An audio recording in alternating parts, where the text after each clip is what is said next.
السلام عليكم متابعيني وأهلا وسهلا بكم وحياكم الله. اليوم إن شاء الله راح أسوي وياكم غدانة مرقة الباذنجان باللحم المثروم والبرغل.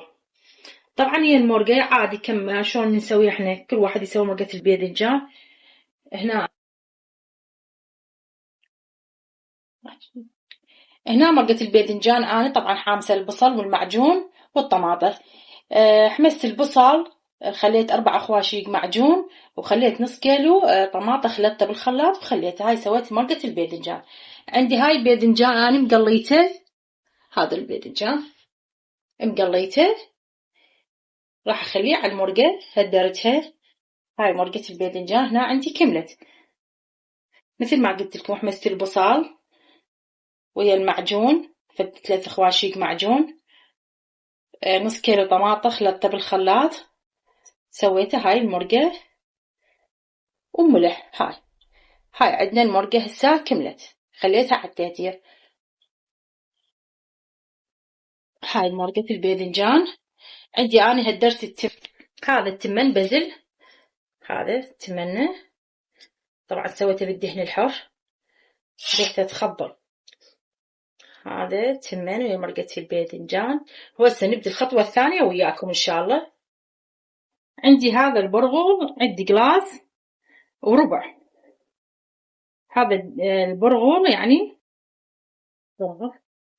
قلاص ونص، لا قلاص وربع. غسلته ونقحته تقريبا نص ساعة، ورجعته عجنته ونقحته مرة ثانية 10 دقائق. هذا البرغل. عندي هنا نص كيلو لحم مثروم، هذا نص كيلو لحم مثروم عندي، راح أعجن وياه البرغل. هذا البرغل واللحم ما يحتاج بس شوية قرفة وملح، وهذا الملح حسب رغبتكم وحسب ذوقكم طبعا. هنا هسه أجي أعجن اللحم المثروم والبرغل. هسه أبدي أعجن اللحم المثروم ويا البرغل. لما ألابسه فد مرة راح تشوفون ايش راح أسوي بيه ويا مرقة الباذنجان. طبعا أكلة كلش طيبة تعجبكم، جربوها وشوفوها، وهم سهلة يعني. خليت شوية رشة من الكركم تغيير اللون، أعجن ياخذ من العجن تقريبا 5 دقائق حتى يتلابس اللحم والبرغل. هنا بعد ما كملت العجن هذا وياكم صار بهالقوام، هذا لابست اللحم والبرغل. راح أبدي هنا أكوره، يعني عندي هذا الزيت شوية أدهن إيدي بالزيت. أنا هنا شغلت الفرن طبعا صار لي 5 دقائق. أبدي طبعا أي يعجبكم أي شكل، أنا أسوي مثل الكوباية يعني هيك. هذا طبعا اللحم صار واي حتى شنو طعم اللحم يصير يخلي طعم المرقة كلش طيب. راح أدخله الفرن طبعا.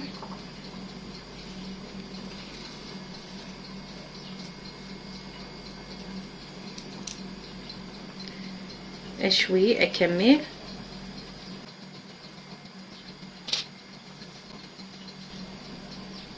وأرجع وياكم إن شاء الله. كملت هاي وياكم البرغر واللحم المثروم بهالشكل هذا كملته. راح أدخله الفرن تقريبا نص ساعة مو أكثر. شغلت الفرن على 180 فوق والجوا، راح أخليها بالنص هيجي. بسم الله الرحمن الرحيم. فد نص ساعة ونرجع وياكم إن شاء الله.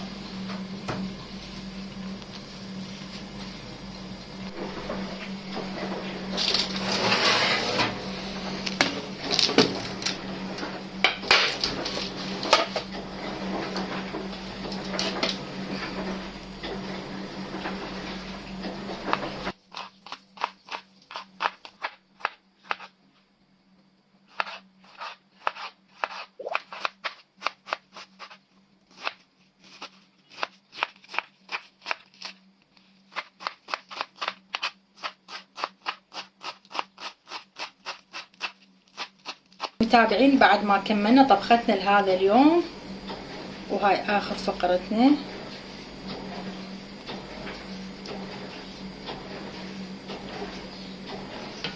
طعم روعة يخبل. هاي مالت الباذنجان.